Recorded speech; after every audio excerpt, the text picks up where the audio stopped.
Hi friends, rose plant care సమ్మర్లో ఎలా తీసుకోవాలో చూద్దాం. వీడియోలోకి వెళ్ళకముందు నా ఛానల్ని సబ్స్క్రైబ్ చేసుకుని బెల్ ఐకాన్ని క్లిక్ చేసి లైక్, షేర్ అండ్ కామెంట్స్ చేయండి. 5 to 6 అవర్స్ రోజ్ ప్లాంట్కి ఎండ తగిలే విధంగా చూసుకోవాలి. మధ్యాహ్నం 1 to 2 o'clock మధ్యలో చెట్టుకి నీడ వచ్చే విధంగా ప్లేస్ని సెట్ చేసుకోవాలి.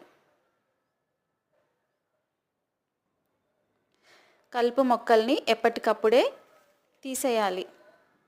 అప్పుడే రోజ్ ప్లాంట్ హెల్తీగా ఉంటుంది.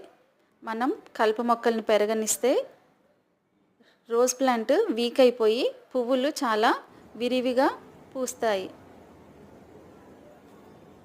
చెట్టు చుట్టూ మట్టిని ఎప్పటికప్పుడు 1 to 2 centimeters తవ్వుతూ ఉండడం వల్ల సాయిల్ యొక్క pH లెవెల్ మెయింటైన్ అవుతుంది. మట్టి వదులుగా ఉండి రోజ్ ప్లాంట్ రూట్స్ స్ప్రెడ్ అయ్యి చెట్టు చాలా స్ట్రాంగ్గా ఉంటుంది. ఇంతకుముందు ఇచ్చిన ఫర్టిలైజర్స్ కూడా పైకి కిందికి అయ్యి చెట్టుకి ఫుడ్ బాగా దొరుకుతుంది.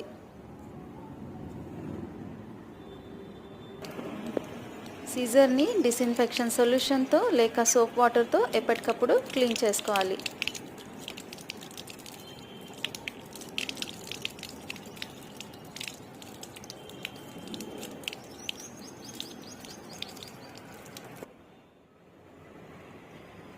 ఆకులు, పువ్వులు ఎప్పటికప్పుడు ముదిరిపోకముందే కట్ చేయడం వల్ల కొత్త చిగుర్లు వచ్చి కొమ్మలు పెరిగిపోయి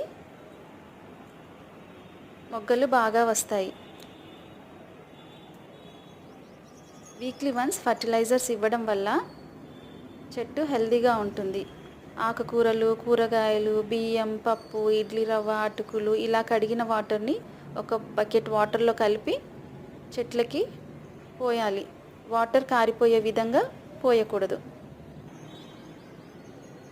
అప్పుడప్పుడు పసుపు వాటర్ని చెట్టు మొదలులో పోయడం వల్ల పసుపు యాంటీబయాటిక్గా పనిచేసి బ్యాక్టీరియా రాకుండా, ఫంగల్ ఇన్ఫెక్షన్స్ అవ్వకుండా హెల్ప్ చేస్తుంది.